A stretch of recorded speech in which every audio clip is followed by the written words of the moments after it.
Oke. Menteri Keuangan Purbaya Yudi Sadewa menegaskan bahwa utang proyek kereta cepat Jakarta-Bandung atau WUS tidak ada kaitannya dengan Kementerian Keuangan.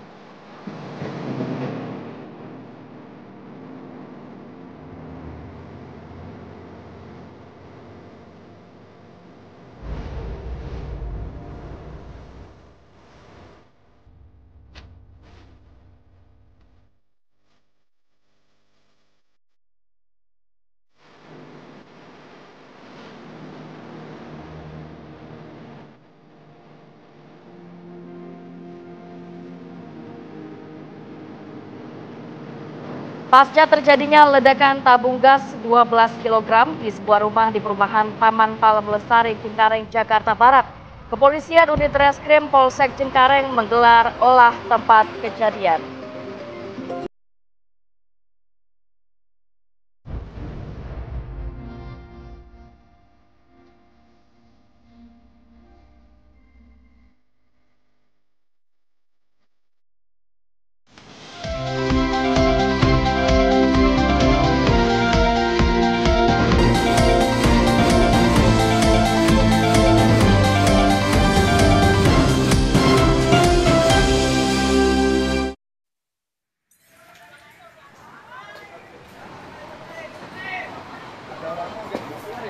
Nah takutnya. Assalamualaikum, selamat pagi pemirsa. Kita buka Apa Kabar Indonesia Pagi dengan informasi terkait dengan kebakaran yang terjadi di kawasan Tebet, Jakarta Selatan di hari tadi yang diduga akibat korsleting listrik. Warga sekitar yang tengah beristirahat sempat panik akibat kebakaran ini. Sebanyak 40 personel petugas damkar dibantu warga ini berjibaku memadamkan api. Sedikitnya 11 unit mobil damkar dikerahkan untuk melokalisir kobaran api. Api berhasil dipadamkan setelah 1 jam kemudian. Dan kasus ini sudah ditangani oleh pihak kepolisian, yakni dari Polsek Tebet.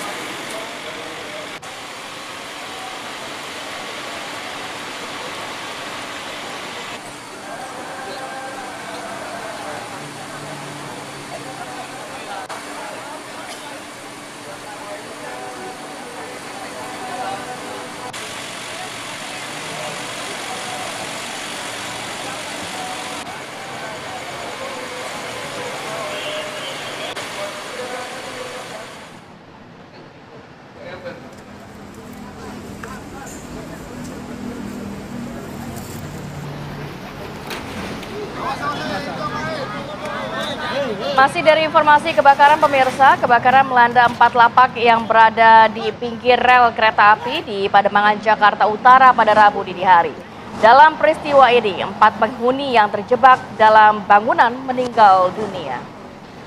Jadi usai terjadinya kebakaran pada Rabu dini hari, petugas menemukan jenazah korban dari reruntuhan bangunan dan langsung mengevakuasi serta memasukkan jenazah ke dalam kantung jenazah. 4 korban tersebut merupakan satu keluarga yang seluruhnya dibawa ke Rumah Sakit Cipto untuk dilakukan pemeriksaan autopsi. Sebelumnya terjadi kebakaran yang melanda 4 lapak yang berada di pinggir rel kereta api. Banyaknya barang yang mudah terbakar membuat api dengan cepat membesar hingga menyentuh kabel listrik di jalur kereta api. Diduga api berasal dari salah satu lapak yang melakukan aktivitas pembakaran tembaga. Polisi mencari tahu penyebab pasti kebakaran, untuk itu mengerahkan tim unit identifikasi untuk mengetahui penyebab pasti dari kebakaran.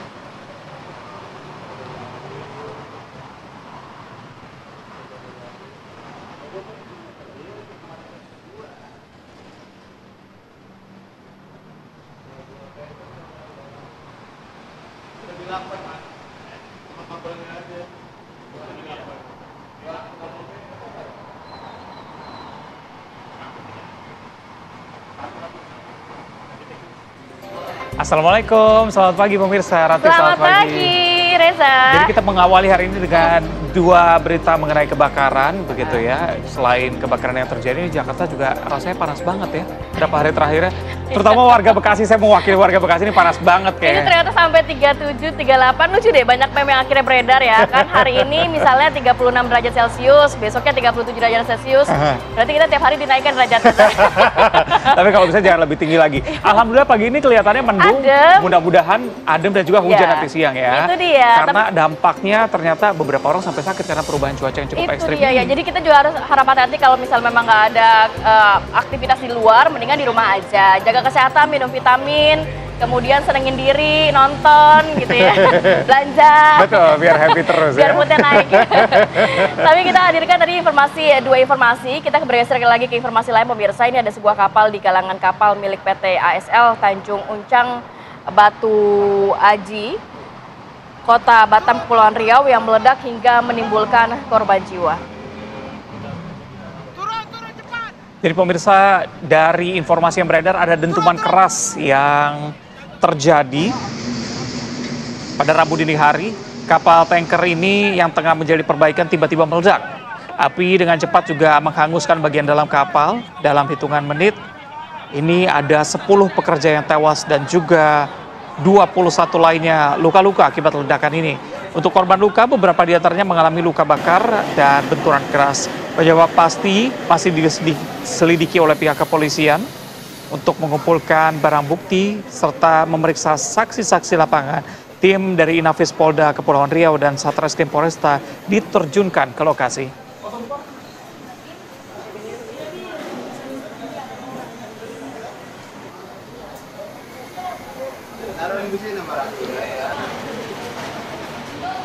Berikutnya juga ini yang terjadi ledakan pemirsa yang mengguncang sebuah rumah di kawasan Taman Palem Lestari Cengkareng Jakarta Barat yang detik-detiknya terekam kamera pengawas CCTV tepat di depan lokasi kejadian.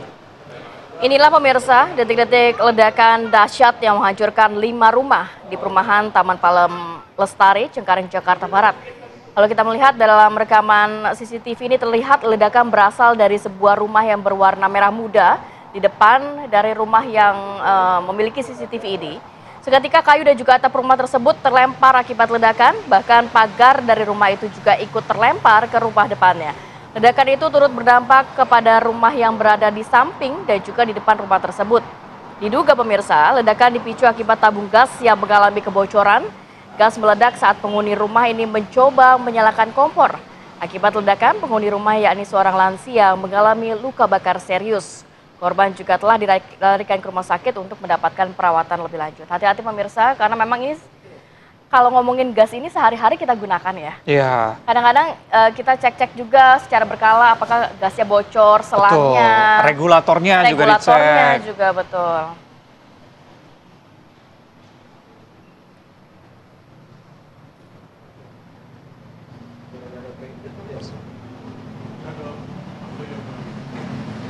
Ya, kita bergeser ke informasi selanjutnya pemirsa. Tim Opsnal Satreskrim Polres Padang Pariaman, Sumatera Barat menggerebek pelaku pencurian toko perhiasan, yakni senilai hingga 185 juta rupiah.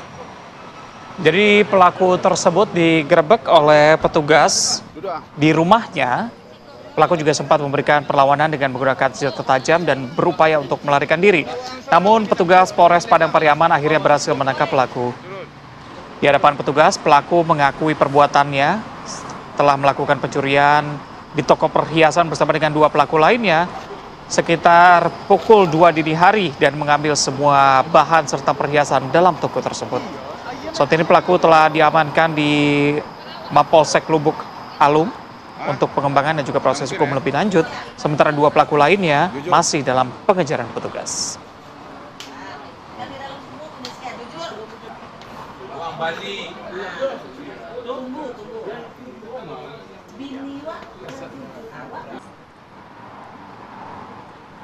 Kita bergeser ke kabar lainnya pemirsa. Cuaca buruk sebanyak 30 bangunan di Desa Pojen, Kecamatan Sobang, Kabupaten Pandeglang, Banten ini terjadi angin kencang ya, rusak parah akibat diterjang angin puting beliung pada Rabu kemarin.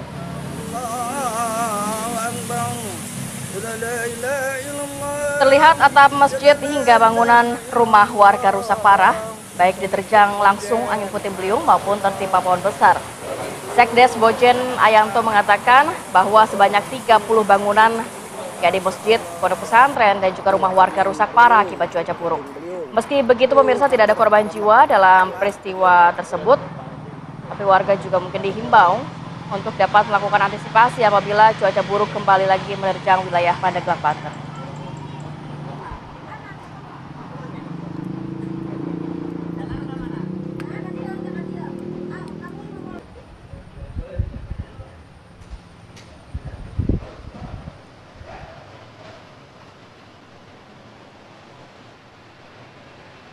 Baik, kita ke informasi selanjutnya pemirsa. Angkutan kota jurusan Sukasari Terminal Bubulak terbakar hebat di Jalan Kapten Muslihat, Kota Bogor pada Rabu petang. Jadi kejadiannya bermula saat angkot Sukasari Bubulak ini melintas di Jalan Paledang dalam keadaan kosong tanpa penumpang. Namun tiba-tiba api muncul dari bawah jok sopir dengan cepat membesar. Sopir juga terjebak dalam kobaran api, akhirnya berhasil menyelamatkan diri melalui pintu belakang. Akibat kejadian ini, arus lalu lintas sempat mengalami kemacetan panjang karena bertepatan dengan jam pulang kantor.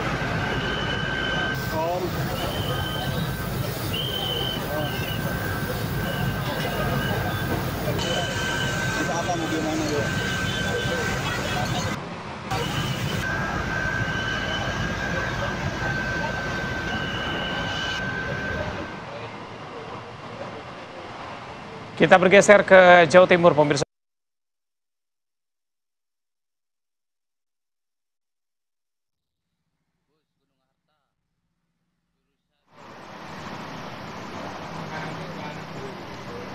Insiden berawal saat bus melaju dari arah timur menuju arah barat Surabaya. Sesampainya di lokasi kejadian, ini bus berupaya menghindar sepeda motor yang terjatuh di depannya. Karena memang posisi bus yang terlalu ke kanan dan juga melewati marka jalan, bus tersebut langsung bertabrakan dengan dump truck yang datang dari arah berlawanan. Benturan keras tak dapat dihindari, menyebabkan bagian ke depan kedua kendaraan ini pun ringsek dan juga rusak. Akibat kecelakaan tersebut, supir dan juga kernet truk mengalami luka-luka, sementara supir bus selamat dari peristiwa tersebut. Saat ini pemirsa, kasus tersebut telah ditangani anggota Laka Lantas Polres Sampang.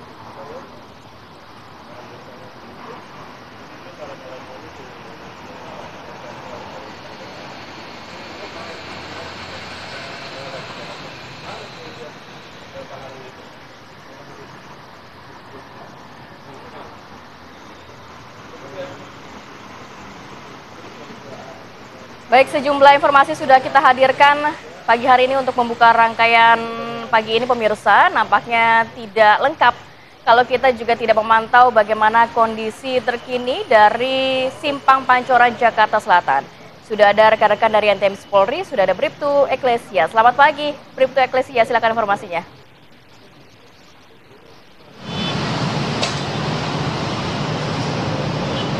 Baik, terima kasih Rati dan Reza. Selamat pagi pemirsa, bersama kami dari NTMC Korlantas Polri akan menginformasikan situasi arus lalu lintas langsung dari kawasan Simpang Pancoran, Jakarta Selatan. Dapat kita lihat bersama situasi arus lalu lintas di jam berangkat perkantoran pada pagi hari ini. Tampak cukup ramai dari berbagai arahnya, yakni dari arah Saharjo yang akan menuju ke arah Kalibata maupun di arah sebaliknya.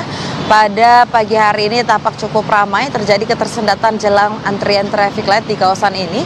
Selepasnya kendaraan dapat melaju dengan kecepatan normal. Untuk itu kami menghimbau kepada seluruh pengendara tetap berhati-hati dan selalu berhenti di belakang garis stop pada saat mengantri jelang traffic light.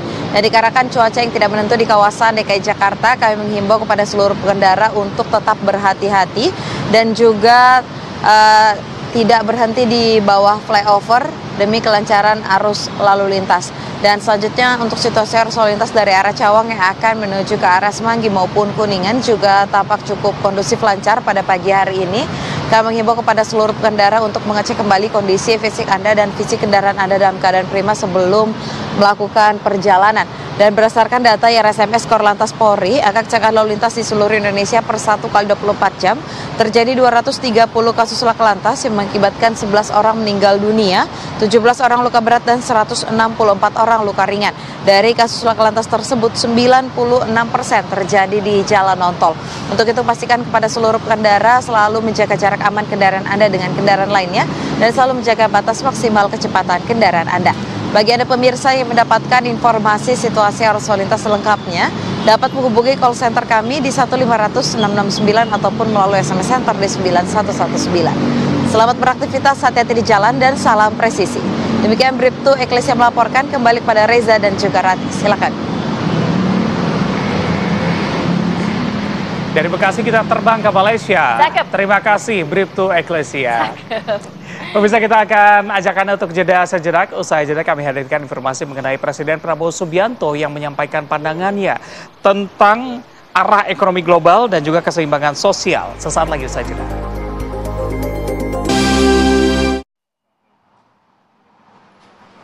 Pemirsa, Presiden Republik Indonesia Prabowo Subianto menjadi pembicara utama dalam ajang bergengsi Forbes Global CEO Conference 2025 yang digelar di Jakarta. Dalam forum tersebut, Presiden Prabowo menyampaikan pandangan tentang arah ekonomi global dan juga keseimbangan sosial. Jadi dalam kesempatan yang bertajuk A Meeting of Minds, Presiden Prabowo Subianto menjadi pembicara dan berdialog langsung dengan Steve Forbes selaku Editor-in-Chief of Forbes yang berlangsung selama 1 jam. Presiden Prabowo mengemukakan pandangannya tentang arah dan juga prospek ekonomi Indonesia di tengah situasi global yang penuh tantangan.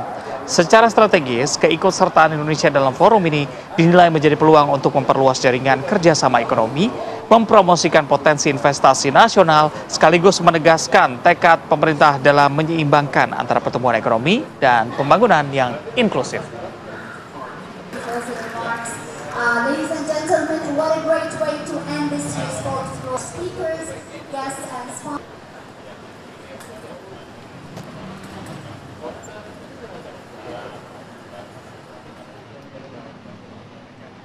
Kita kabar berikutnya pemirsa, ini hasil survei terbaru dari Indeks Politika menunjukkan bahwa tingkat kepuasan publik terhadap presiden dan juga pemerintah ini naik ya, mencapai 83,5%. Survei ini dilakukan pada 1 sampai dengan 10 Oktober 2025 dengan 1.600 responden di 27 provinsi se-Indonesia. Direktur Riset Indeks Politika Fadli Alimin Hashim mengatakan tingginya kepuasan publik menunjukkan kepercayaan masyarakat terhadap kepemimpinan Presiden Prabowo Subianto. Publik menilai hasil ini bisa menjadi barometer awal arah kebijakan pemerintah ke depan yang bukan hanya dari janji, tapi dari hasil nyata yang mereka rasakan selama 1 tahun terakhir.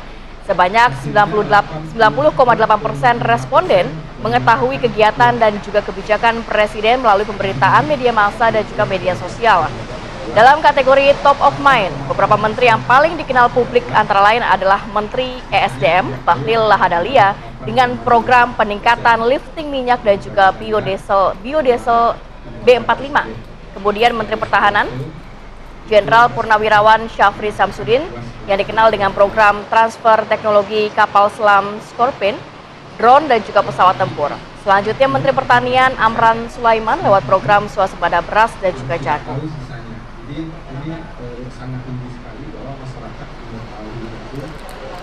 Bismillahirrahmanirrahim. Assalamualaikum warahmatullahi wabarakatuh. Survei Indeks Politika yang bertajuk 1 tahun kinerja Presiden dan Menteri Kabinet Merah Putih.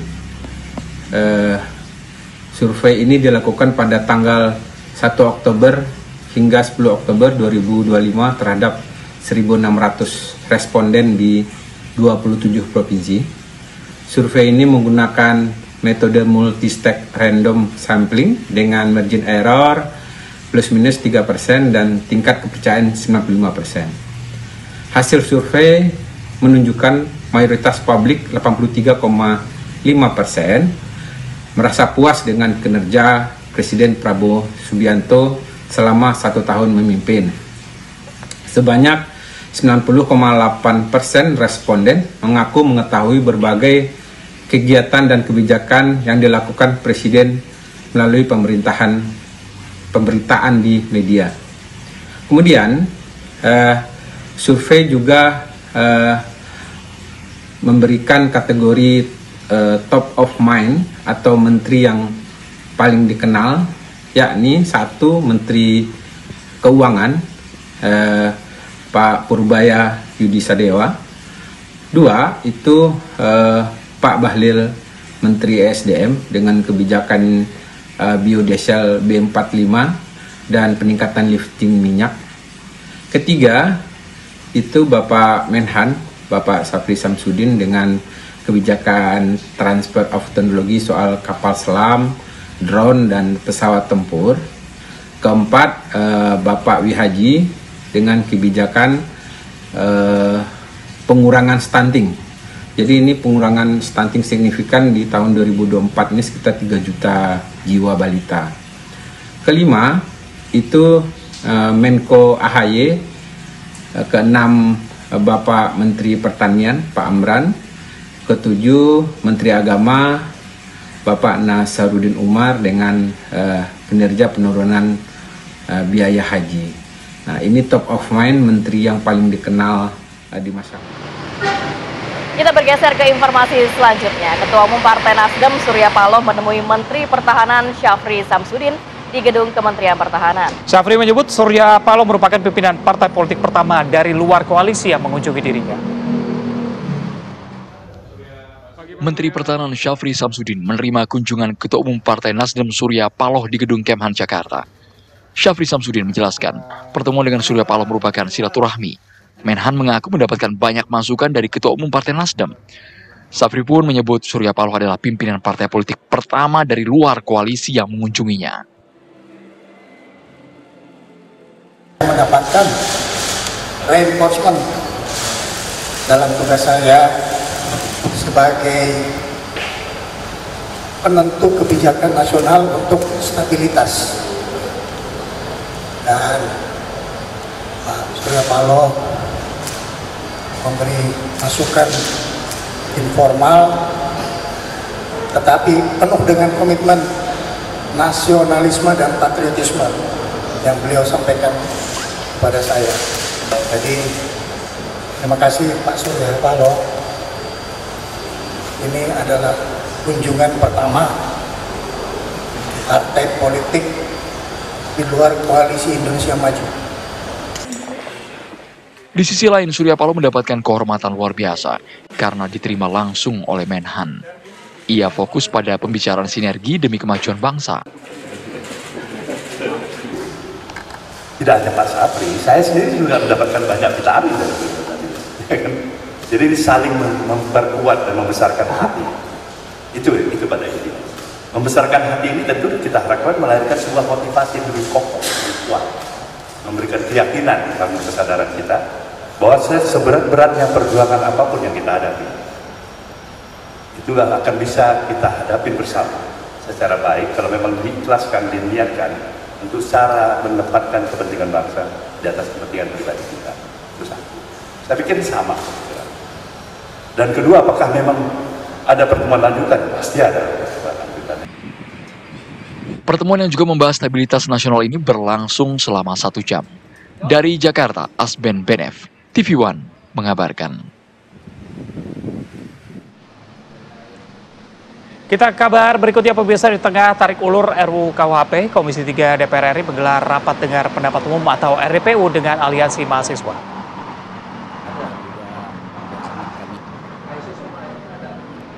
Dalam RDPU yang dipimpin langsung oleh Ketua Komisi 3 Habibur Rahman, RDPU Komisi 3 dan Aliansi Mahasiswa Nusantara ini membahas masukan dari para perwakilan Aliansi Mahasiswa tentang RUU KUHP dan juga penegakan hukum. Selain menyampaikan aspirasi tersebut, Aliansi Mahasiswa Nusantara juga turut menyampaikan dukungan dan juga masukan terhadap sejumlah program pemerintah berupa MBG hingga ke sekolah rakyat. Dan juga teman-teman pengurus dari berbagai kampus yang ada di Indonesia.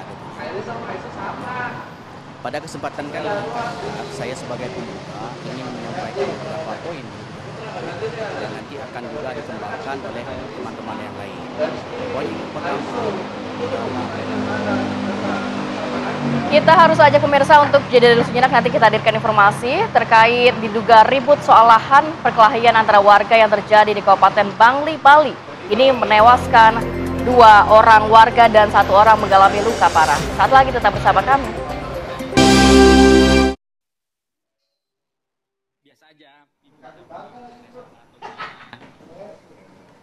Kepala Sekolah SMA N1 Cimarga, Serang, Banten yang sempat berpolemik dengan muridnya yang ketahuan merokok dipertemukan dengan Gubernur Banten Andra Sori. Dalam pertemuan tersebut, Kepala Sekolah Dini Fitria bertemu dengan muridnya Indra di ruang kerja Gubernur Banten.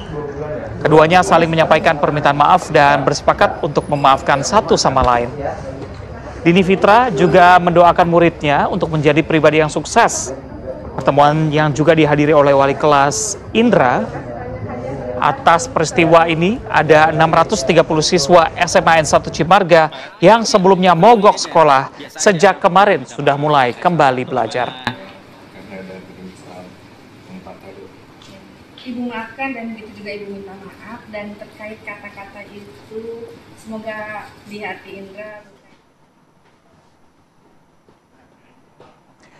Pemirsa, kita ke kabar lainnya. Ada sesosok jasad pria yang ditemukan tewas bersimbah darah di toilet sebuah pusat perbelanjaan di Kebayoran Baru, Jakarta Selatan pada Rabu pagi kemarin. Hasil penyelidikan dan olah TKP tidak ditemukan tanda-tanda kekerasan terhadap korban yang diketahui bernama Suryadi, berusia 50 tahun, warga Kebonjeruk, Jakarta Barat. Dugaan kuat penyebab dari kematian adalah akibat sakit TBC yang diderita korban selama ini. Polisi kemudian membawa jasad korban ke Rumah Sakit Fatmawati, Jakarta Selatan untuk dilakukan otopsi. Dan informasi terakhir, korban sudah diambil oleh pihak keluarga untuk langsung dimakamkan.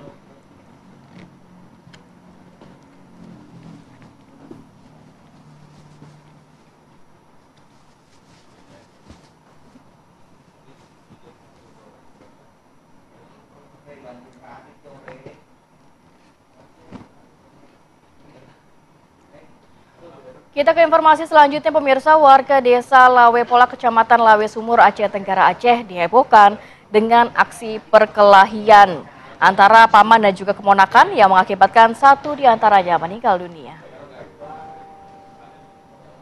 Berdasarkan keterangan dari pihak kepolisian, keduanya sebelumnya sempat terlibat cekcok, namun pertengkaran ini berhasil diredam oleh pihak keluarga. Namun pada malam harinya, pelaku akhirnya menghabiskan nyawa korban yang merupakan pamannya sendiri. Pelaku mengaku tega menghabisi nyawa pamannya sendiri hanya karena alasan sepele, yaitu tidak terima ditegur ketika hendak menjual 3 seng bekas yang ada di rumahnya. Saat ini pelaku sudah diamankan oleh kepolisian untuk penyelidikan lebih lanjut, dan akibat dari perbuatannya bisa dijerat dengan pasal 338 dan atau 351 dengan ancaman kurungan penjara sampai dengan 15 tahun penjara. Selasa tanggal 14 Oktober 2025 sekira pukul berapa?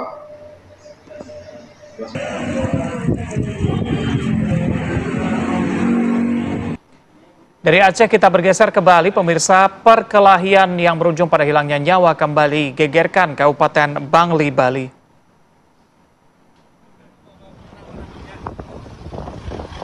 Perkelahian antara warga menewaskan 2 orang warga dan juga 1 orang terluka parah.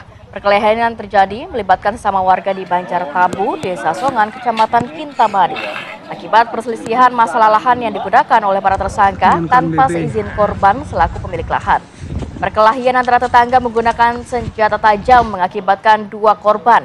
Pemilik lahan meninggal dunia akibat sabetan senjata tajam. Korban meninggal dunia atas nama I Ketut Kartawa dan Jero Sumadi. Sedangkan Iwayan Ruslan mengalami luka terbuka dengan patah tulang di siku kiri dan juga luka tusuk di perut.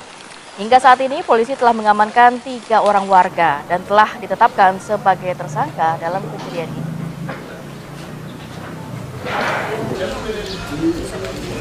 Wow, pakai sama si berisi.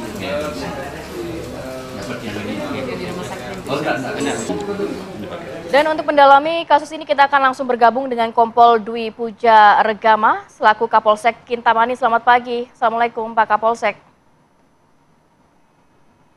Waalaikumsalam Mbak Rati, Mas Reza. Selamat pagi. Baik Pak, dari pendalaman pihak kepolisian, sejumlah pelaku sudah ditetapkan sebagai tersangka. Ini bagaimana kronologi kejadian? Apakah memang sudah terlihat mana pihak yang salah? Karena kan kabarnya korban ini adalah pemilik lahan, Pak. Baik, jadi dapat kami informasikan, peristiwa ini berawal pada hari Minggu tanggal 12 Oktober 2025, jadi sekira 07.46 WITA, terdapat obrolan via messenger ke dari akun Jero Sumadi ke akun tersangka Jero Mangku Arta, yang pada intinya mempertanyakan kenapa pelaku atau tersangka menyetop kendaraan Jeep yang melintas di lahan miliknya menuju ke salah satu spot foto yang mereka namai dengan Tabu Sunrise. Demikian Mbak awalnya. Kemudian karena adanya chat dimaksud, ada tantangan selanjutnya dari akun Jero Sumadi yang menantang tersangka JMA untuk bertemu dan melakukan perkelahian.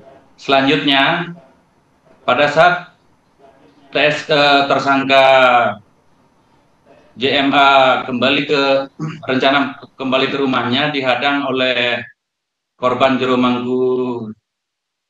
Sumadi bersama dua saudaranya, Kartawe dan Jero Ruslan, sehingga terjadi ketegangan. Kemudian karena para korban membawa senjata tajam, tersangka JMA kembali ke rumah dan menyampaikan tantangan perkelahian dimaksud kepada dua saudaranya, sembari mengambil senjata tajam di rumahnya berupa satu tombak dan dua pedang. Selanjutnya mereka bertiga kembali ke lokasi atau ke TKP di tempat penghadangan pertama dilakukan oleh korban Jero Sumadi bersama dua saudaranya juga, sehingga terjadi perkelahian yang menggunakan senjata tajam. Demikian Mbak awalnya kejadiannya. Baik Pak Kapolsek, ini kalau dari informasi yang sudah Anda dapatkan, sebenarnya permasalahan lahan ini sudah terjadi berapa lama sehingga mereka akhirnya bisa melakukan kekerasan ini? Baik, dapat kami informasikan juga bahwasannya para pelaku beserta keluarga ini ada 3 orang memiliki Jeep Tour. Yang bersangkutan atau para pelaku berinisiatif membuat spot foto di areal Gunung Batur.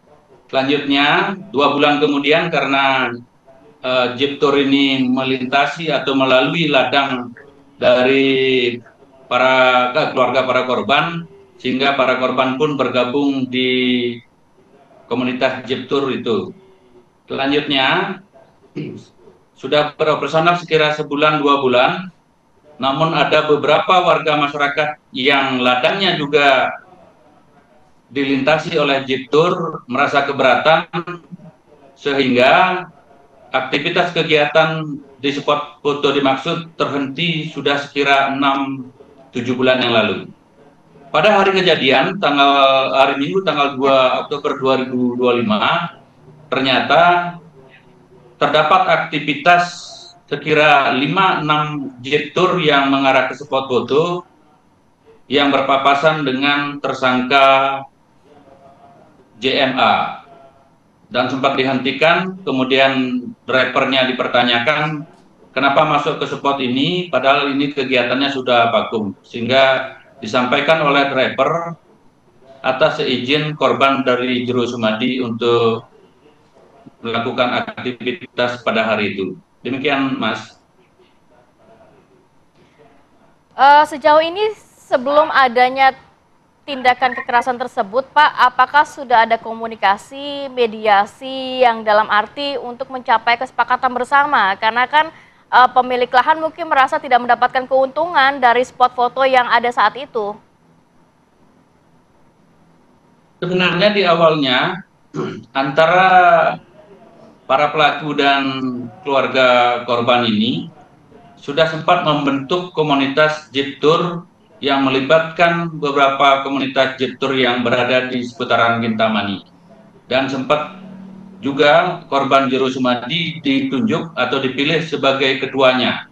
Sedangkan JMA, pelaku atau tersangka JMA ditunjuk sebagai wakil ketuanya.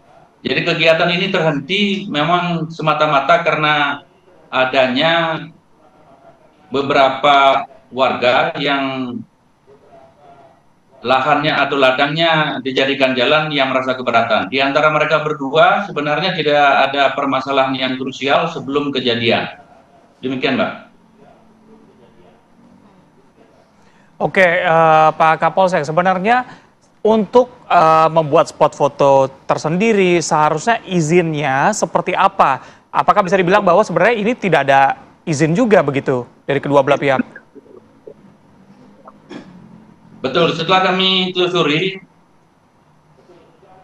memang spot foto itu ada di seputaran lereng Gunung Batur, yang lahannya berada di lahannya pelaku JMA.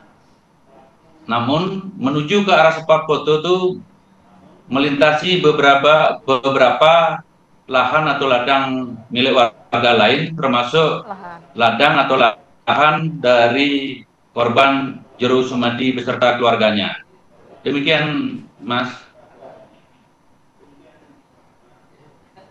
Ya, nantinya dari konstruksi hukum akan dikenakan pasal berapa, Pak? Jadi pasal yang disangkakan untuk pelaku atau tersangka utama atas nama JMA, tersangka dijerat dengan pasal 338 KUHP junto pasal 55 ayat 1 ke 1 KUHP.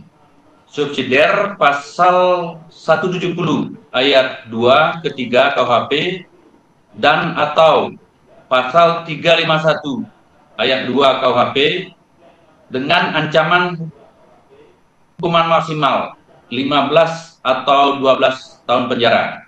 Kemudian terhadap tersangka IJW dan INB yang merupakan saudara kandung dari pelaku utama disangkakan pasal premier 338 KUHP junto 55 ayat 1 ke 1 KUHP, subsidiar pasal 170 ayat 2 ke 3 KUHP dengan ancaman hukuman maksimal 15 dan 12 atau 12 tahun penjara juga. Demikian, Mbak. Baik, terima kasih Kompol Dwi Pujaragama, Kapolsek Kintamani. Selamat pagi. Selamat.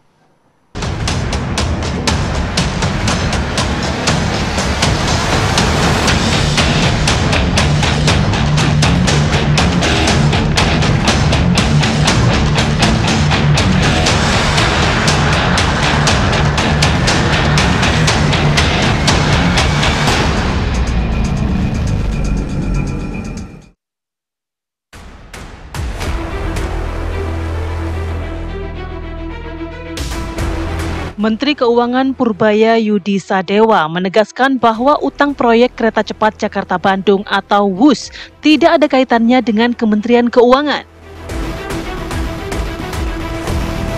Bendahara negara itu menjelaskan, utang WUS berada di bawah pengelolaan Danantara dan tidak ada kaitannya dengan Kemenku. Menurut Purbaya, tidak seluruh tanggungan dibebankan atau dikembalikan kepada pemerintah. Terlebih, dividen dari BUMN kini sudah menjadi bagian dari Danantara dan tak lagi masuk sebagai penerima negara dalam bentuk penerimaan negara bukan pajak PNBP. Saya belum dihubungi untuk masalah itu, Mbak. Nanti begitu ada saya di jumpa pers yang mingguan saya kasih tahu update-nya seperti apa. Yang jelas sekarang saya belum dihubungin tentang masalah itu. Tapi kalau ini kan kayak sisi di bawah Danantara kan ya. Kalau di bawah Danantara kan mereka udah punya manajemen sendiri, udah punya dividen sendiri yang rata-rata setahun bisa 80 triliun atau lebih. Harusnya mereka manage dari situ, jangan ke kita lagi. Karena kan kalau enggak ya semuanya ke kita lagi, termasuk dividennya. Jadi ini kan mau dipisahin swasta sama government. Ya jangan kalau enak swasta, kalau nggak enak government, saya pikir begitu ya Pak. Meskipun demikian, pemerintah akan mencari jalan keluarnya karena WUS merupakan moda transportasi yang perlu dikembangkan ke depannya. Juga sudah dibicarakan untuk diminta mencari skema supaya beban keuangan itu bisa dicarikan jalan keluar gitu. Karena faktanya kan juga WUS kemudian juga menjadi salah satu moda transportasi yang sekarang sangat membantu aktivitas seluruh masyarakat, mobilitas dari Jakarta maupun ke Bandung dan seterusnya. Dan justru kita pengen sebenarnya kan itu berkembang ya, tidak hanya ke Jakarta dan sampai ke Bandung, mungkin juga kita sedang berpikir untuk sampai ke Jakarta, ke Surabaya gitu. Tim TV One mengabarkan.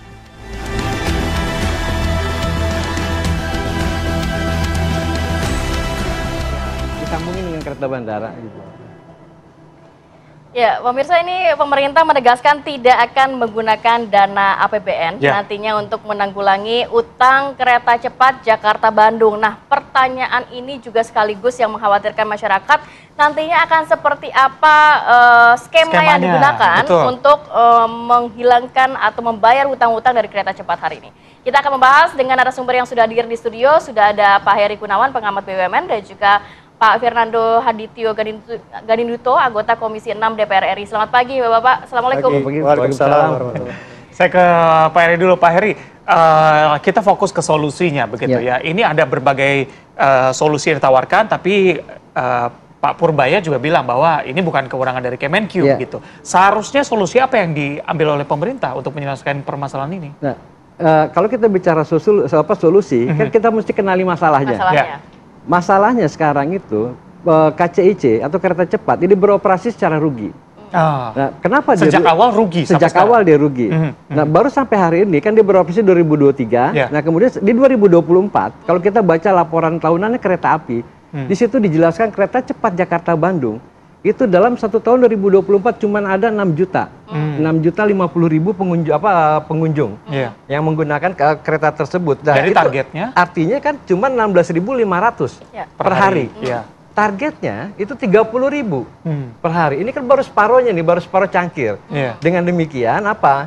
Yang jadi masalah ini menyeret kereta PT KAI sebagai lead konsorsium yang kemudian dia juga harus nombokin kan KAI. Nah, itu persoalan operasional. Nah, kemudian persoalan yang lebih besar secara fundamental, perusahaan ini dibangun dengan ekuitas yang negatif. Karena untuk investasinya 75% adalah pinjaman, 25% ekuitas. Nah, ini kan udah jelas negatif, sampai sekarang utangnya begitu besar.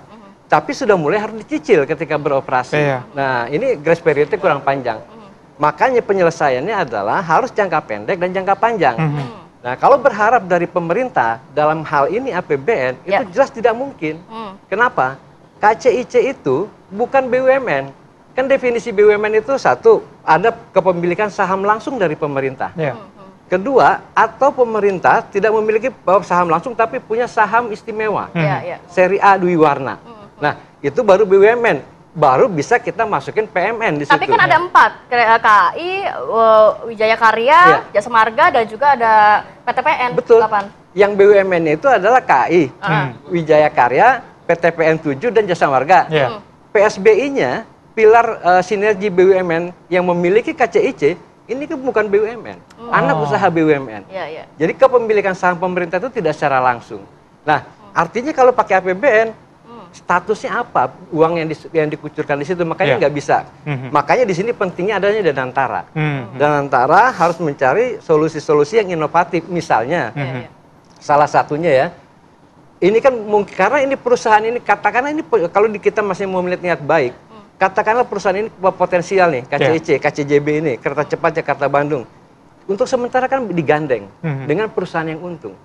Jadi konsolidasinya bukan di internal KAI, tapi di seluruh BUMN, ekosistem BUMN, misalnya salah satunya ya. Untuk sementara, katakanlah baru sampai Halim nih. Di Halim, misalnya dia secara melakukan aliansi strategis, misalnya dengan LRT. Tapi satu tiket nih. Saya dari Bandung misalnya bisa satu tiket, kemudian dari sampai Halim saya naik LRT, kemudian sampai BNI saya langsung ke bandara. Jadi kalau saya mau ke bandara dari Halim, dari Bandung atau dari Cirebon atau dari mana, lewat KCIC aja, cukup satu tiket. Pak Heri, tapi misalnya Kertajati berarti ya? Iya, salah satunya ya misalnya ya. Tapi akankah juga membebankan BUMN lain yang profitable? Tadi ada yang mengatakan kan harus digandeng nih KCIC. Tapi kan dividen Danantara sendiri hanya 80 triliun satu tahun. Sedangkan BUMN yang profitable nantinya akan dikenakan juga beban karena utang kereta cepat ini. Adil nggak untuk BUMN lainnya? Ini kita ngomongnya persoalannya bukan adil atau tidak adil. Kita mencari yang mudaratnya lebih rendah. Kita cari. Jadi ada skema yang mudaratnya lebih tinggi lagi, Pak. Sekarang gini, kalau kita biarkan seperti sekarang, ini kalau kita mau ekstrim ya, kereta api itu menempatkan sinking fund, itu dana yang tidak yang dibatasi penggunaannya. Artinya dana itu nggak bisa diapa-apain. Untuk KCIC 1,7 triliun. Tahun 2024 PSBI perusahaannya itu rugi 4,2 triliun. Ini kalau didiamin dalam waktu 3-5 tahun ke depan nyeret KAI. Begitu KAI terseret, ini kita ini yang biasa naikin KRL enak, udah mulai bagus semua. Akan berimbas juga. Akan berimbas. Nah, ini kan mudaratnya terlalu besar. Kita cari yang paling kecil. Kalau mau ekstrim, cut loss, tutup. Itu ya. Kereta cepatnya ditutup kalau ekstrim. Oke. Saya ke Bang Nano. Bang Nano, kalau teman-teman dari DPR melihat ini gimana? Solusinya apa yang harus dilakukan? Oke, jadi kami di DPR itu kan kita memikirkan masalah KCIC ini. Karena permasalahan KCIC ini kan bukan kemarin sore kita mulainya. Dari beberapa bulan yang lalu kita udah tahu. Bahkan dari awal pun juga kita udah paham bahkan ini akan terjadi seperti ini. Jadi kita mesti pahami Mas, bahwa hari ini kita punya satu institusi namanya Danantara. Danantara ini kan holding dari beberapa BUMN. Jadi banyak solusi-solusi yang saya udah bicara dengan Danantara yang gimana caranya kita bisa menyelesaikan bahkan menyelamatkan KCIC ini. Karena kita mesti paham bahwa KCIC ini proyek yang sudah jalan. Dan ini bukan proyek yang jelek Mas. Jadi ini proyek yang bagus. Potensinya ada tadi dibilang. Potensinya ada, bahkan kalau kita sandingkan KCIC ini dengan kereta cepat di luar negeri di negara lain, ini nggak kalah bagus ini. Ini termasuk menurut saya termasuk bagus. Jadi gimana caranya kami di Komisi 6 di DPR ini harus mengawasi kinerja Danantara, gimana caranya proyek-proyek nasional di Indonesia ini harus berjalan. Gitu. Ada beberapa opsi yang kita udah bicarakan dengan Danantara. Gitu. Yang pasti kami sepakat bahwa ini tidak pakai APBN. Karena tadi Pak Heri sudah menjelaskan dengan detail ya, bahwa ini kan sebenarnya kan B2B. Gitu. Iya, dari awal juga B2B tidak menggunakan anggaran pemerintah. Jadi nggak ada urusannya dengan rakyat Indonesia yang membayar pajak untuk mempartisipasi untuk menyelesaikan masalah ini. Gitu. Jadi kami sepakat dengan Menteri Mas Nando, sebagai mitra dari KCIC, Kereta Api Indonesia, skema apa sih yang ditawarkan atau yang mungkin bisa menjadi solusi? Karena kan ada yang mengatakan, ya udah deh kita restrukturasi utang aja, Bank Cina mungkin bunganya diturunkan, kemudian tenornya diperpanjang, yang juga bisa menjadi deal-deal baru, yang nantinya meringankan juga untuk Indonesia. Ya, kan gini, saya kan saya lihat KCIC permasalahan ada dua.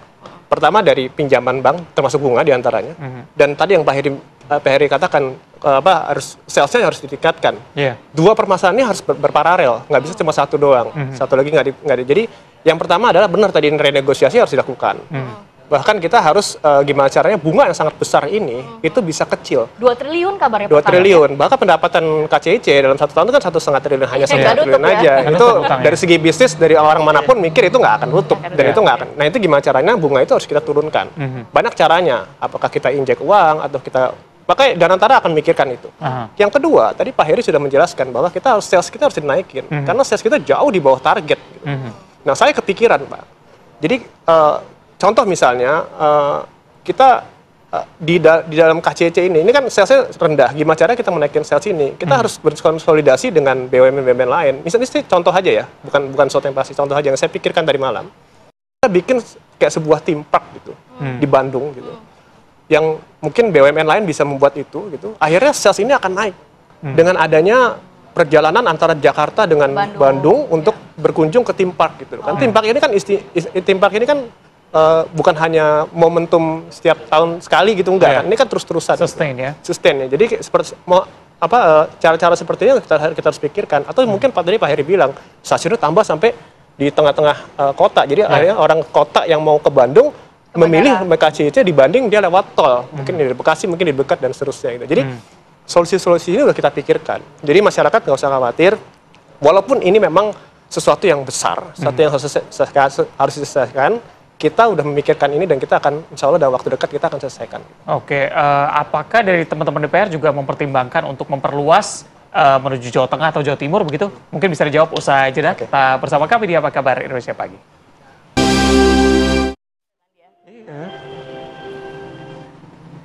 Kembali bersama kami di Apa Kabar Indonesia Pagi. Sebelum kita bahas rencana menuju ke Jawa Timur begitu, kita bahas mengenai tarif terlebih dahulu ya, tarif tiket. Kalau kita bisa catat, ini rata-rata tarifnya adalah 150.000 sampai dengan 250.000. Tarifnya dinamis begitu, tergantung berhenti di stasiun mana. Kalau bisnis 150.000, first class sampai dengan 600. Sedangkan kereta reguler ini mulai dari Rp150.000 untuk Argo Parahyangan, ada juga yang lebih murah, ada juga yang lebih mahal nantinya. Kalau kita melihat ekonomi masyarakat sekarang, daya beli masyarakat, apakah harga segitu lumayan untuk menarik, menarik penumpang ya? Karena tadi kan kita masih kurang 2 kali lipat nih dibandingkan dengan target. Gimana Pak Ari? Kalau menurut saya kan WUS ini bukan kalau hari liburan dia akan menjadi alat untuk apa namanya healing. Tapi sebenarnya ini kan WUS ini kan kereta bisnis. Iya. Artinya orang kalau yang mau pakai itu tuh karena dia membutuhkan waktu cepat, maka dia menggunakan WUS. Iya. Nah, artinya kalau dia orang-orang seperti ini itu tidak punya elastisitas terhadap harga.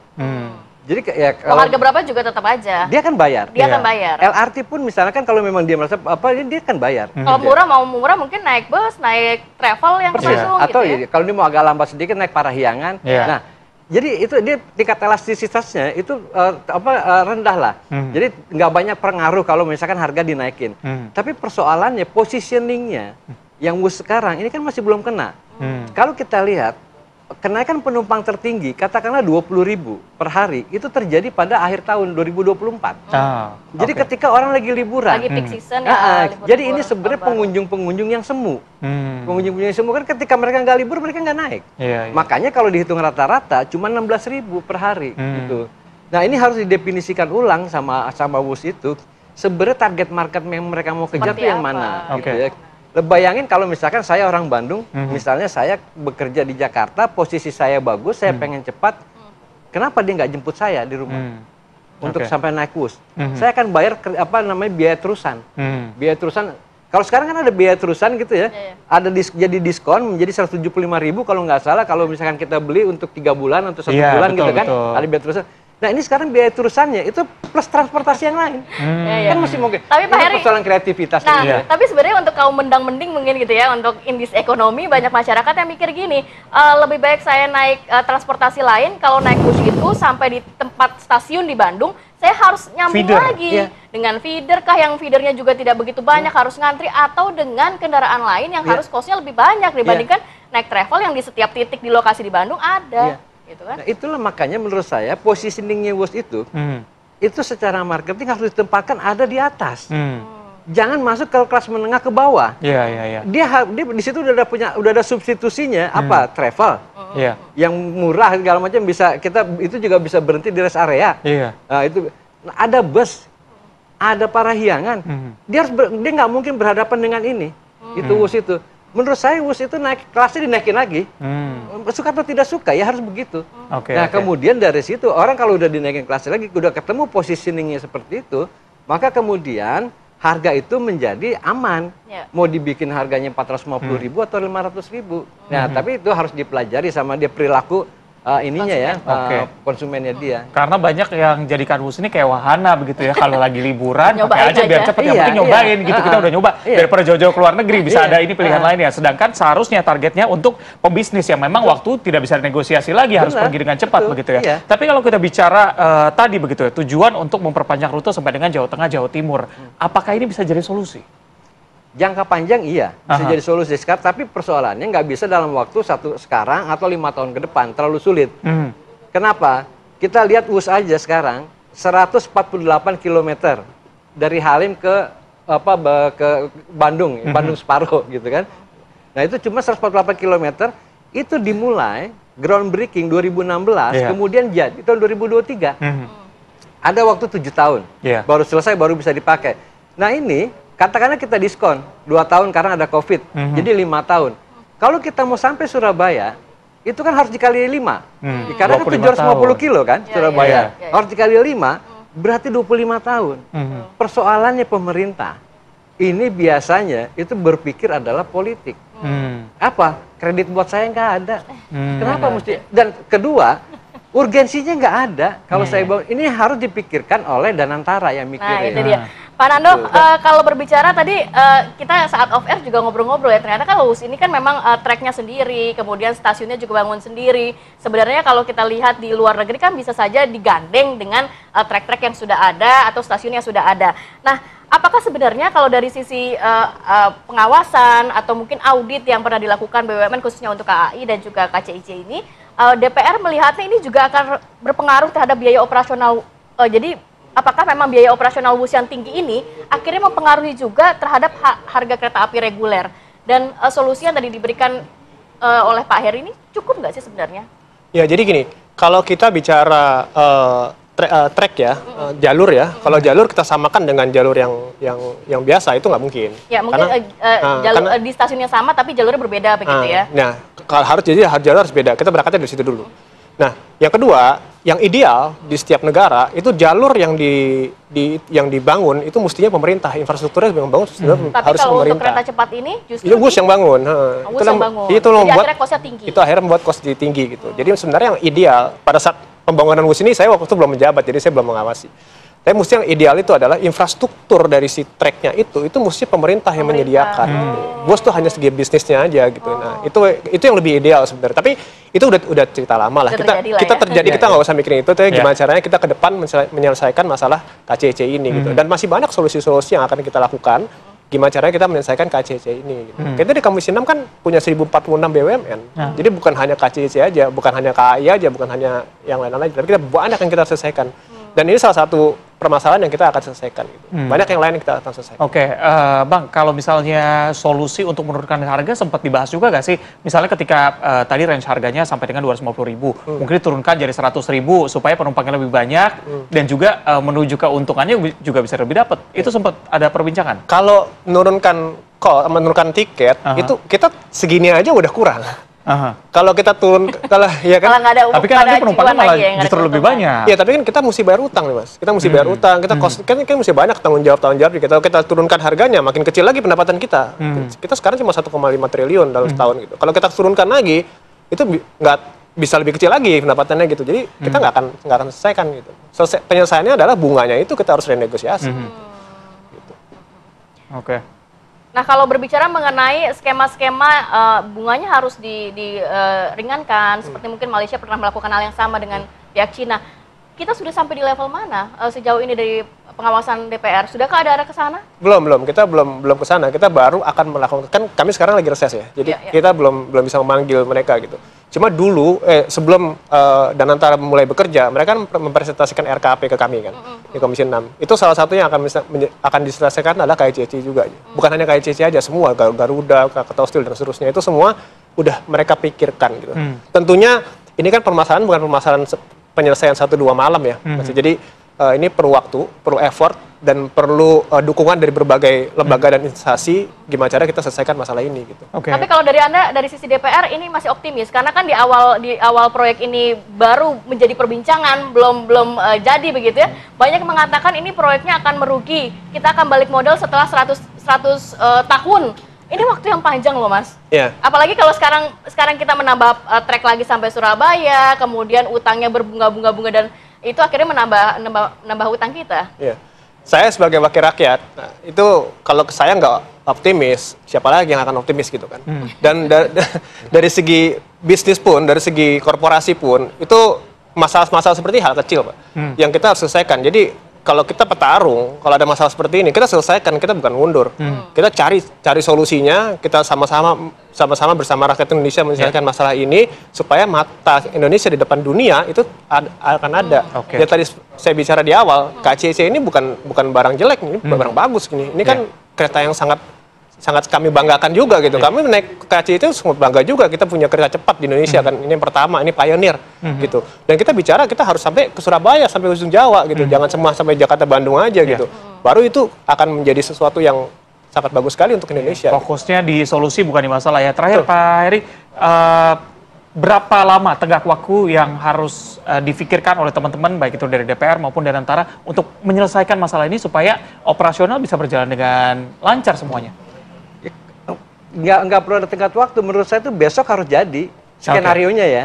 Sekarang gini, yang saya khawatirkan dan Antara menyerah, itu terus terang saya khawatir. Peluang itu ada? Loh sekarang gini, ketika Pak Doni mengajukan ke Menteri Menteri Keuangan, kemudian supaya ada keterlibatan APBN. Mitra BUMN aja tadi bilang jangan menyerah, optimis.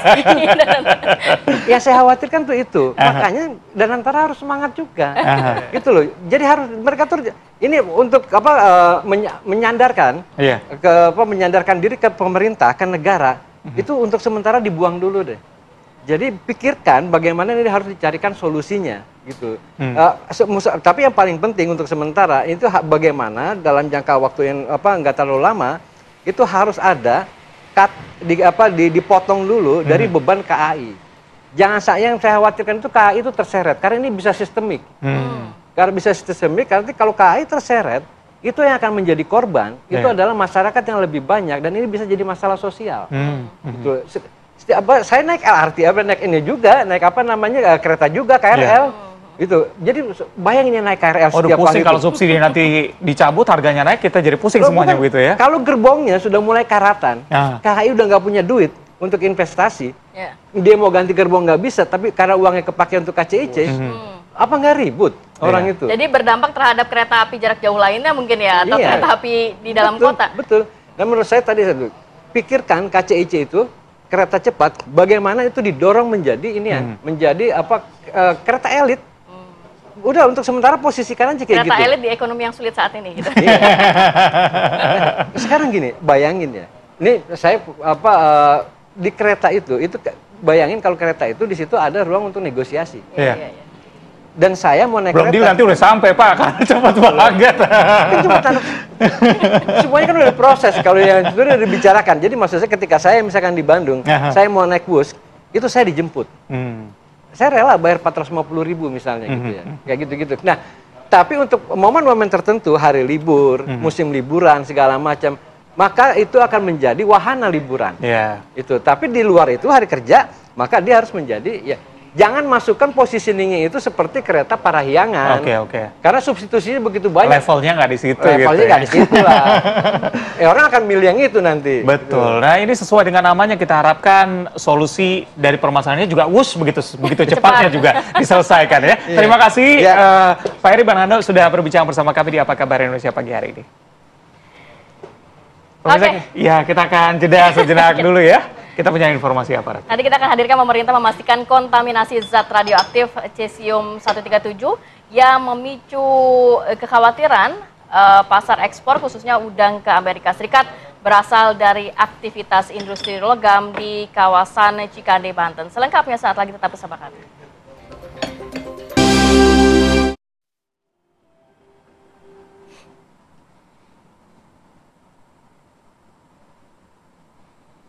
Kembali bersama kami di Apa Kabar Indonesia Pagi, pemirsa. Pemerintah ini memastikan bahwa kontaminasi zat radioaktif cesium-137 yang memicu kekhawatiran pasar ekspor khususnya udang ke Amerika Serikat berasal dari aktivitas industri logam di kawasan Cikande, Banten. Temuan ini telah terlokalisir dan tidak berdampak pada tambak, rantai pasok maupun proses pengolahan udang di daerah lainnya. Satgas Penanganan Kerawanan Bahaya Radiasi CS137 mengungkap hasil investigasi menunjukkan bahwa sumber paparan radioaktif berasal dari limbah industri logam di kawasan Cikande, Banten. Pemerintah melalui Satgas lintas kementerian dan lembaga kini melakukan lokalisasi area dekontaminasi serta pemeriksaan kesehatan bagi pekerja dan juga warga di sekitar lokasi. Sebanyak 9 pekerja dari 2 pabrik di Cikande ini terkonfirmasi terpapar CS137. Namun seluruhnya telah menjalani perawatan di Rumah Sakit Cipto Mangunkusumo dan kini dinyatakan pulih. Dalam daftar import alert US FDA, 2 perusahaan yang terkait dengan paparan CS137 masuk dalam kategori red list, yakni PT BMS untuk komoditas udang dan PT NJS untuk cengkeh. Perusahaan yang masuk red list dapat kembali melakukan ekspor setelah memperoleh sertifikasi pihak ketiga atau third party certification yang diakreditasi FDA. Pemerintah juga terus berkoordinasi dengan US FDA untuk memastikan komitmen Indonesia menjaga keamanan pangan dan juga keberlanjutan perdagangan.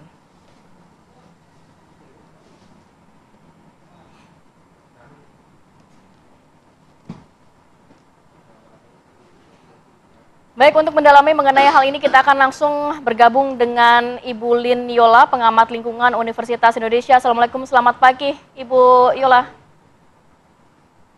Waalaikumsalam, selamat pagi teman-teman di studio.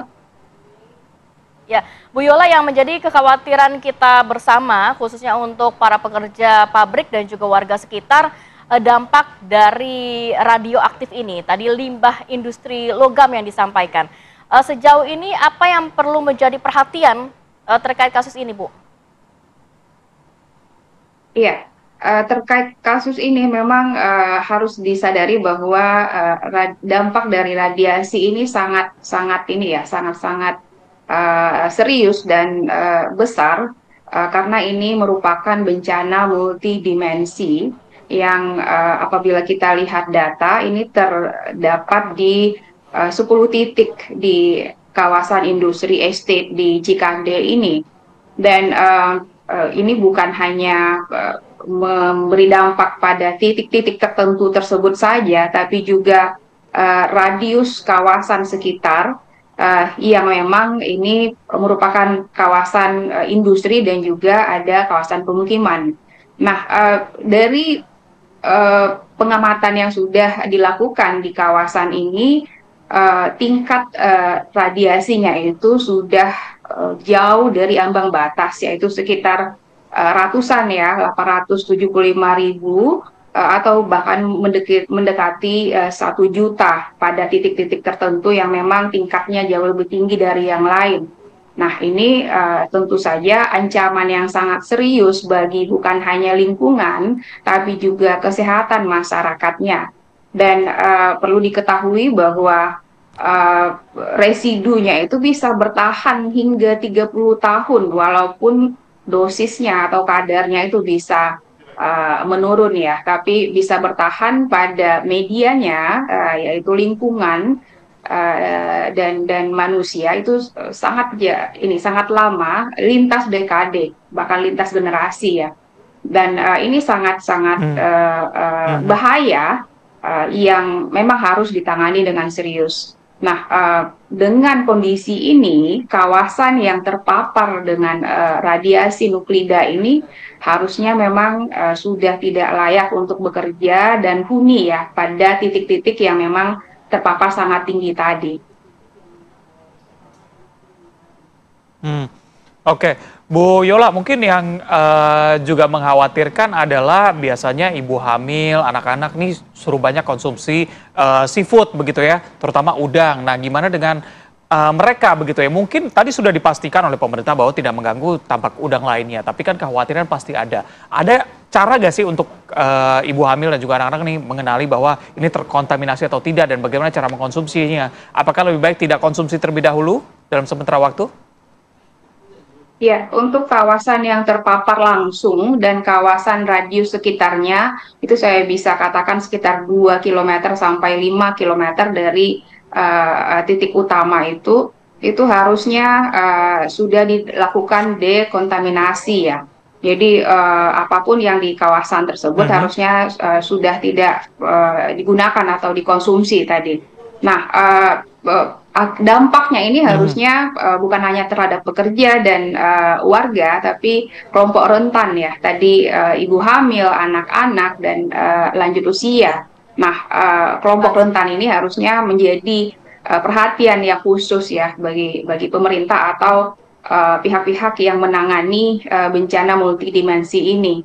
Nah, yang utama yang harus dilakukan adalah dihindari ya semua bahan-bahan makanan yang terdapat atau berasal dari kawasan tersebut begitu. Dan tentu saja pihak Kementerian Kesehatan harusnya juga apabila sudah terpapar ini juga ada ya obat-obat yang bisa digunakan untuk menetralisir. Tapi yang utama biasanya itu untuk menetralisir adalah banyak minum air putih ya. Oke, Mbak Yola, ini yang menjadi kekhawatiran juga adalah warga Cikande kan tidak mungkin tinggal di situ saja. Dia bisa beraktivitas keluar kota, ke Jakarta. Ini bisa berdampak nggak sih sama warga yang memang misalnya berpapasan atau kerja bareng di tempat lain begitu? Iya, walaupun ini bencana lingkungan dan bencana kesehatan masyarakat, tapi ini tidak bisa disamakan dengan tadi ya bencana seperti pandemi COVID-19 yang memang dapat menular melalui udara atau media yang bisa menularkan virusnya tersebut. Tapi ini lebih ke tertular dari media permukaan atau bahkan air, tanah, dan udara yang memang terkontaminasi dari radionuklidanya tersebut. Nah, penularannya itu dari yang berhubungan langsung dengan sumbernya, bukan dengan orang yang terpapar tersebut ya. Oke, berarti langkah lokalisasi yang dilakukan oleh pemerintah itu sudah merupakan langkah yang tepat ya? Iya, sangat, karena memang saya lihat pemerintah sudah menetapkan status kejadian khusus untuk kawasan ini, kawasan industri estate ini, dan ditetapkannya zona merah, dan harusnya ada dekontaminasi ya, terutama pada titik-titik yang terdeteksi tadi, karena memang sudah dilakukan pengukuran ya di tingkat radionuklidanya tersebut, dan ya harusnya sudah tertangani ya untuk waktu-waktu kritisnya, karena memang waktu kritisnya itu sekitar 72 jam, dan setelah itu harusnya melakukan beberapa upaya dekontaminasi pada kawasan titik dan radius titik terkontaminasi tersebut. Baik, harus ada upaya untuk dekontaminasi, khususnya tadi dikatakan radius 2 km ya, Mbak Yola. Tapi kalau melihat untuk warga sekitar begitu ya, yang mungkin juga khawatir, ini bagaimana sih sebenarnya efek terhadap tubuh? Karena kan sudah ada beberapa pihak, baik dari karyawan pabrik maupun warga sekitar yang sudah positif kena kontaminasi sehingga harus dirawat di rumah sakit. Tapi kalau untuk kita sendiri, bagaimana efek terhadap tubuh, Mbak? Iya, yang pertama kalau memang sudah terpapar secara langsung, ini akan ada yang namanya simptom radiasi akut.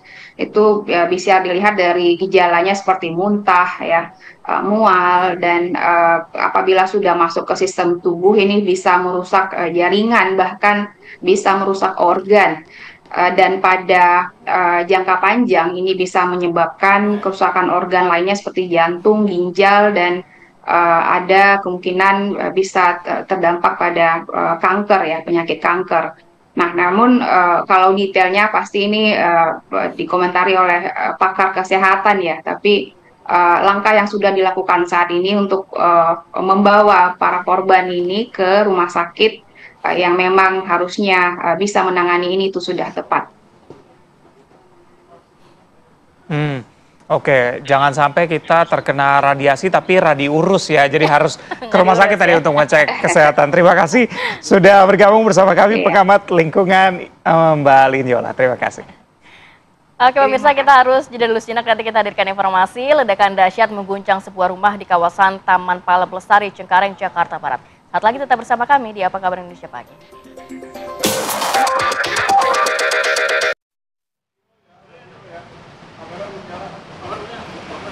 Pemirsa, ledakan dahsyat mengguncang sebuah rumah di kawasan Taman Palem Lestari, Cengkareng, Jakarta Barat. Detik-detik ledakan terekam kamera pengawas rumah warga tepat di depan lokasi kejadian. Yang Anda saksikan pemirsa, ini detik-detik ledakan yang menghancurkan 5 rumah di perumahan Taman Palem Lestari, Cengkareng, Jakarta Barat. Dalam rekaman juga terlihat bahwa ledakan yang dahsyat ini berasal dari sebuah rumah di depan rumah tersebut. Jadi ketika kayu dan atap rumah terlempar akibat ledakan, bahkan pagar rumah juga ikut terlempar ke rumah di depannya. Ledakan turut berdampak ke rumah yang berada di samping dan juga depannya. Diduga pemicu ledakan akibat tabung gas yang mengalami kebocoran saat penghuni rumah mencoba menyalakan kompor. Akibat ledakan, penghuni seorang lansia mengalami luka bakar. Korban juga telah dilarikan ke rumah sakit untuk mendapatkan perawatan. Sedangkan polisi memasang garis polisi untuk kepentingan penyelidikan.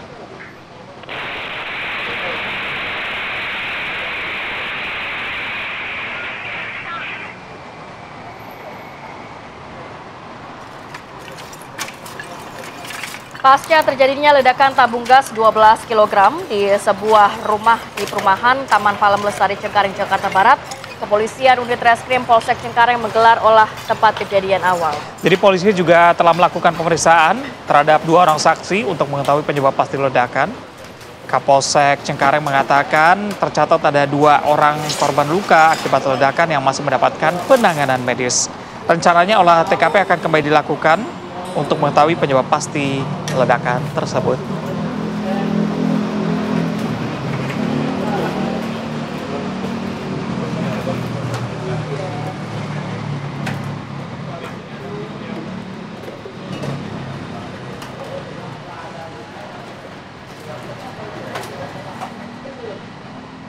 Ini benar-benar membahayakan sekali. Ada 5 rumah yang terdampak, 2 sejauh ini korban yang mendapatkan luka bakar serius bahkan. Kita langsung menyapa rekan kami, ada Rindi Salsabila yang siap melaporkan kejadian terkini untuk Anda. Rindi, silakan dengan laporannya.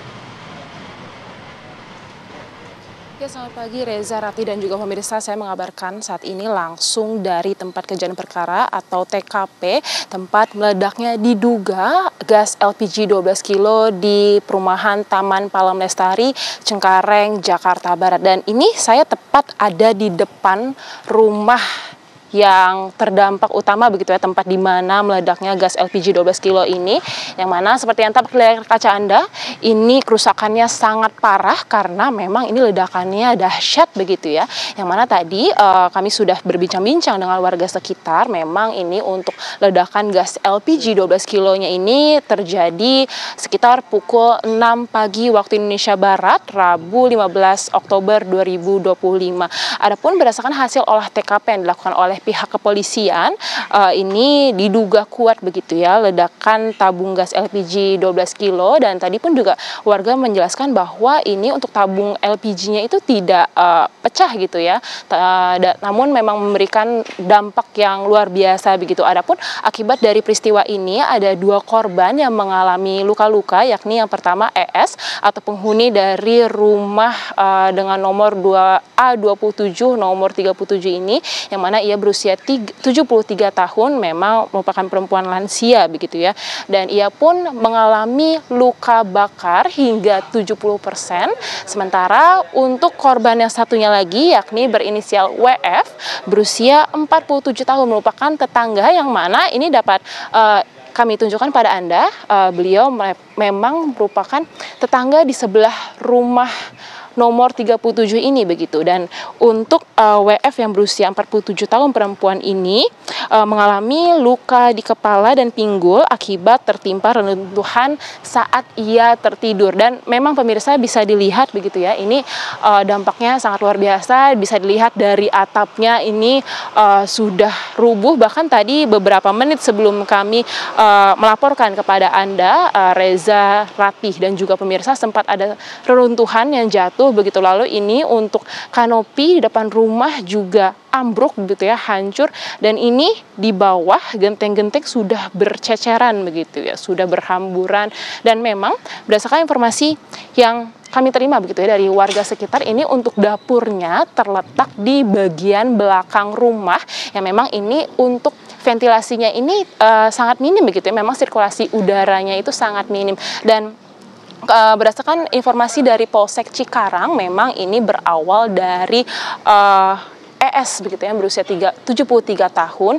Ini ia mengganti gas LPG pada pekan lalu, namun diduga regulatornya ini tidak terpasang dengan kuat sehingga memang ini berpotensi mengalami kebocoran begitu ya. Namun akibat dari kelonggaran tersebut, untuk korban ini pun berinisiatif untuk mengikat regulator tersebut dengan kain, namun pemasangannya tidak kuat begitu ya, sehingga memang untuk kebocoran gasnya ini terakumulasi hingga kemarin pukul 6 pagi terjadilah ledakan karena ia diduga ingin menyalakan kompor untuk memasak atau diduga juga ingin memanaskan air begitu. Dan memang kalau kami lihat begitu ya, untuk sirkulasi udara di rumah ini itu memang hanya di bagian depan begitu. Tadi kami sempat mengintip di belakang, memang untuk jendela atau ventilasi ini sangat minim begitu, sehingga memang untuk gasnya dari pekan lalu kemungkinan sudah terakumulasi, terkumpul sehingga terjadilah ledakan yang super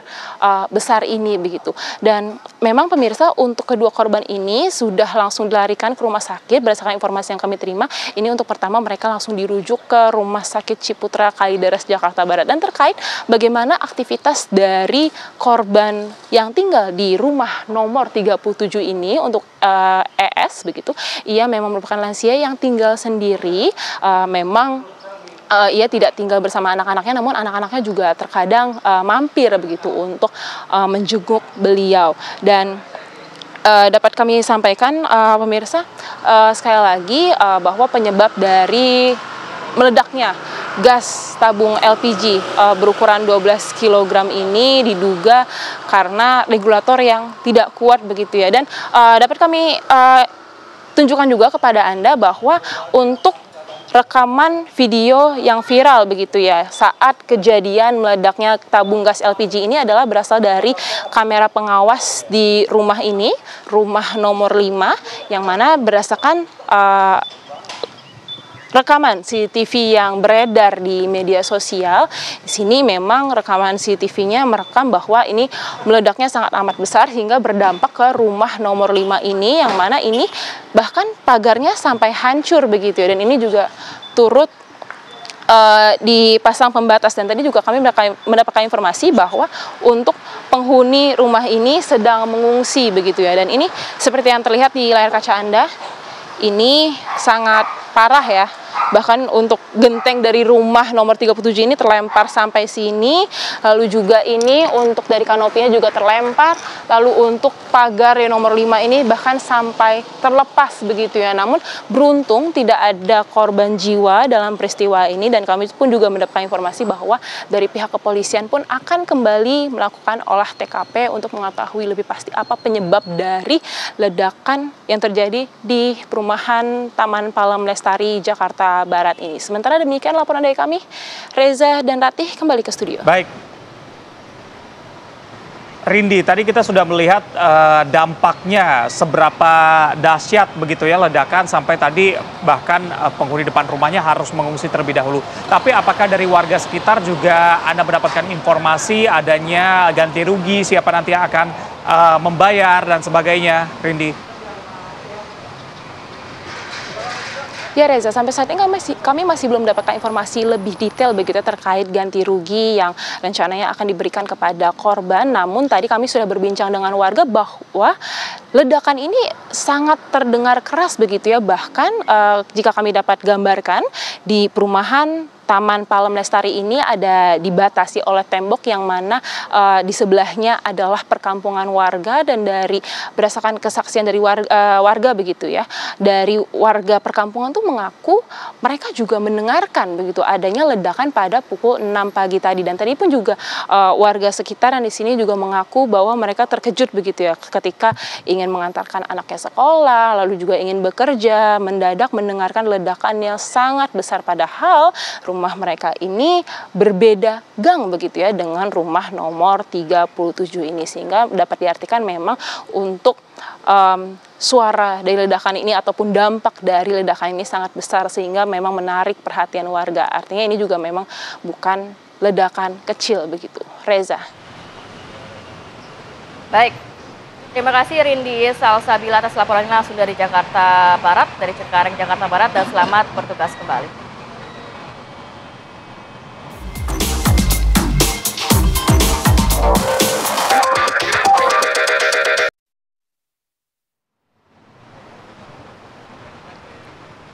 Ya, kembali lagi kita ingatkan kepada pemirsa ya, tadi kan dikatakan bahwa ternyata selama 1 minggu belakang ini sebenarnya regulatornya sudah bocor, bermasalah, tapi dengan inisiatif sendiri mengikat dengan kain akhirnya menyebabkan ledakan yang cukup besar, bahkan tidak hanya merusak dari rumah korban tapi juga rumah tetangga. Iya, jangan main-main sama safety ya. Pemirsa, kita akan ajak Anda untuk jeda sejenak. Usai jeda kami punya informasi yang viral nih, ada Ketua Komisi 3 DPRD Kabupaten Gorontalo Utara yang menuai sorotan dari warganet. Kira-kira karena apa? Kami hadirkan usai jeda berikut ini. Karena gini ya, Zah.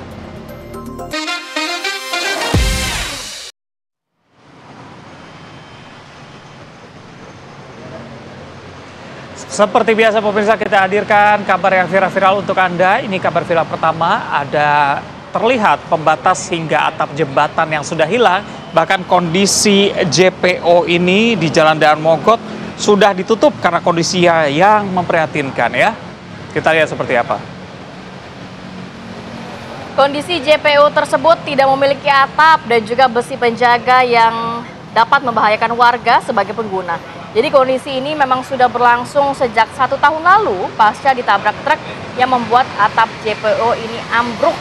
Ironisnya JPO tersebut berada dekat dengan bangunan Sekolah Menengah Pertama Negeri 5 Kota Tangerang. Warga setempat dan juga para siswa saat ini diseberangkan secara manual dengan menggunakan tenaga petugas yang ada, meskipun kekhawatiran karena Jalan Daan Mogot ini kan sebenarnya merupakan jalan yang padat begitu ya, jadi banyak kendaraan yang juga melintas di wilayah tersebut. Menanggapi hal ini, pemerintah Kota Tangerang khususnya dinas terkait dapat segera memperbaiki JPO tersebut agar dapat kembali digunakan oleh warga. Saat ini JPO-nya sudah ditutup permanen dengan menggunakan plat besi dan juga diberikan garis kuning agar warga tidak ada yang melintas. Kelihatan kan apa yang hilang? Oh iya benar besi. Ya, besinya hilang ya. Ya awalnya rusak tapi lama-lama kok besinya jadi hilang. Satu persatu besinya dipreteli. Aduh. Sebenarnya kan sayangnya ini fasilitas umum yang memang sering digunakan oleh masyarakat setempat. Akhirnya terbengkalai. Iya. Sayang jadinya. Oke, kita bergeser yang viral-viral. Ini viral karena mimik mukanya ini menandakan apa sih sebenarnya? Jadi Ketua Komisi 3 DPRD Kabupaten Gorontalo Utara, Deninda Herunisa, menuai sorotan usai ia terlihat videonya yang diduga mencibir demonstran saat orasi ini viral di media sosial. Deninda membantah dan juga menegaskan bahwa kejadian yang sebenarnya itu tidak seperti itu loh. Jangan suzon netizen, jangan. Betul, harus dilihat dulu ya. Jadi dari rekaman video yang beredar ini, Denindra menampilkan ekspresi senyum sinis ketika salah satu orator berpidato menyuarakan tuntutan rakyat. Ekspresi ini yang dinilai memicu, bikin netizen jadi naik darah begitu ya, karena dinilai tidak menghargai aspirasi dari masyarakat. Menanggapi viralnya kejadian tersebut, Denindra langsung mengaku melakukan komunikasi dengan salah satu karyawan yang hadir di lokasi. Dia pun melakukan permohonan maaf kepada publik atas viral video dirinya yang diduga mencibir demonstran. Masa nggak belajar dari pengalaman belakangan ini sih? Harus ada empati dong kepada masyarakat yang memang memilih dirinya. Betul. Pejabat diberikan amanah. Iya, kan? Bosnya masyarakat loh. Harus bertanggung jawab terhadap masyarakat. Kalau dikasih masukan jangan nyinyir ya. Kita kabar berikutnya pemirsa, ini ada aksi yang jangan sampai ditiru ya. Karena perundungan terhadap 6 siswa sekolah menengah pertama di Kabupaten Bekasi yang viral juga di media sosial. Jadi para siswa ini mendapatkan kekerasan fisik dari kakak kelas mereka. Lagi-lagi ya, bullying nih. Ini video yang memperlihatkan aksi perundungan terhadap 6 siswa kelas 8 Sekolah Menengah Pertama Negeri 1 Tambun Selatan. Jadi 6 siswa ini mendapatkan kekerasan fisik dari kakak kelasnya. Tak terima anaknya menjadi korban perundungan, ke-6 orang tua siswa melapor ke Polsek Tambun Selatan. Jadi belakangan diketahui aksi perundungan terjadi pada tanggal 8 September 2025. Orang tua korban ini justru baru mengetahui anaknya menjadi korban perundungan setelah videonya ini viral di media sosial. Jadi tidak langsung mengetahui dari anaknya ya. Pasca peristiwa tersebut, para korban mengalami masalah psikologi. Korban enggan mengikuti kegiatan belajar mengajar di sekolah, serta cenderung melampiaskan kemarahan kepada orang tua akibat tekanan psikologi. Kembali lagi, perundungan ini efeknya ini bisa jangka panjang ya terhadap korban perundungan. Jadi harus lebih aware. Bahkan beberapa hari lalu sampai ada yang meninggal dunia kan akibat berantem karena perundungan ini. Aduh, semoga bisa ditemukan solusinya ya. Amin. Dan tidak ada lagi perundungan di lingkungan pendidikan di Indonesia. Kita bergeser ke informasi viral berikutnya, pemirsa. Ini juga ada viral di Jagadmaya akibat penumpukan sampah di kawasan Gunung Gede. Jalur pendakian di Taman Nasional Gunung Gede ini ditutup sementara waktu. Ya, jangan sampai nanti lebih gede sampahnya daripada gunungnya ya. Jadi banyak banget ya ampun. Nah, itu dia, ini benar-benar mengganggu perjalanan. Pasti aromanya juga nggak sedap di sana begitu ya. Orang rencananya mau healing, malah jadi ngelihat sampah. Tapi ingat, harus tanggung jawab dengan sampahnya masing-masing. Karena perbekalan untuk naik gunung kan juga harus banyak begitu ya. Jadi bawa sampahnya juga sendiri. Jadinya yang dirugikan siapa? Banyak orang. Karena harus ditutup sementara dulu. Jadi ini sampah-sampah yang mungkin dibawa oleh para pendaki. Yang seharusnya sampah-sampah ini dibawa atau dibersihkan kembali lah ya. Ini kan sebenarnya tempat wisata kita juga bersama kan. Itu dia. Mau healing jadi pusing yang ada. Iya.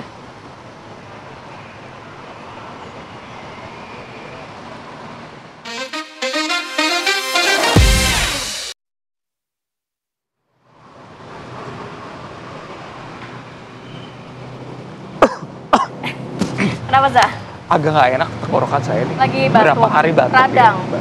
Nah, mungkin karena batuk musim flu juga kali ya. Udah ke dokter belum? Nah, bingung sebenarnya penyebabnya apa ya?